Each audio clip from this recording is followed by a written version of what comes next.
long-term structural challenges of the state budget.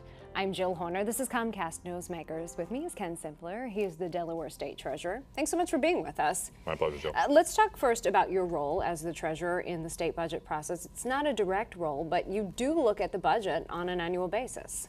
I get asked a lot of questions about the budget, and you're right. The General Assembly has the power of the purse. The governor obviously prepares the budget, and as an independent elected officer, I don't have a formal role in the budget, but I am asked to serve on a variety of task forces, committees, councils that look at different aspects of the budget. I guess I'm the highest elected fiscal officer in the state. So yeah, on occasion I even get asked advice by our General Assembly members about what my thoughts are and how we might get through this budget year and over the long term. And let's focus on some of the challenges with the budget in the state of Delaware. Obviously there is a significant budget hole in this budget, but when you look at a budget, you are looking long term, not just year to year, and you say there are some structural challenges that should be addressed here in Delaware. One is related to revenue volatility. What do you mean by that? Well, I talk about three pieces to our budget long term. I talk about the revenue piece where we need stability because you got to know where your money's coming from. It has to be reasonably reliable and predictable. Otherwise, you can get chaotic. I talk about spending discipline because you got to have some idea about where you're going over the long term and what's sustainable. And I talk last about this piece that I think is the nexus of the two, which is value. How do you create value between spending and revenue? But on revenue volatility, the quick answer is that we've got a portfolio of revenues. We got different streams. We've chosen which ones to collect. Over time, they have become less predictable. In some cases, they've become less reliable.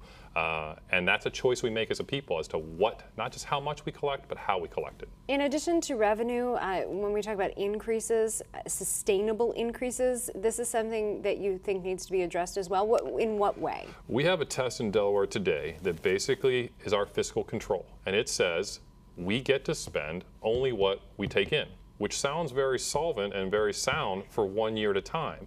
But the challenge is, over time, when you have a tech bubble or a housing boom, your revenues go way up. And if your test says you get to spend whatever you find, then you chase those economic cycles up. What happens when they crash? In Delaware, what's happened is we've found other revenue sources to patch the hole. And over time, those have been things like casino revenues. They've been things like we call escheat or abandoned property.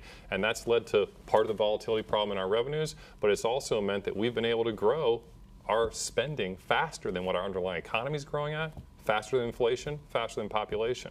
That's what I mean about sustainability. What is sustainable? And with that, though, with these ideas, with these revenue ideas, as you mentioned, casinos is one example. These are things that have happened in past years, and there are ways to balance the budget year after year. But you say that something that really doesn't get addressed oftentimes is the value for the dollars, the value for the spend here in Delaware. What do you think needs to be addressed? In 2.5 years, that's been sort of the biggest light bulb that's gone off for me, is that it's framing this argument always as whether we have enough revenues or too much spending. It leads to reflexive partisan sort of behavior. When I have said, what do we get for our revenue? What do we get for our spending? That opens the dialogue around things that progressives and conservatives can agree upon. I mean, conservatives don't want a small, ineffective government.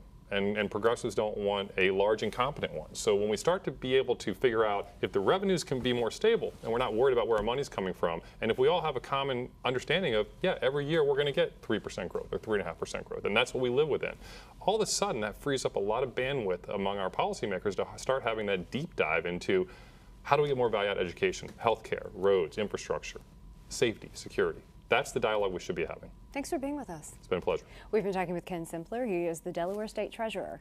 I'm Jill Horner.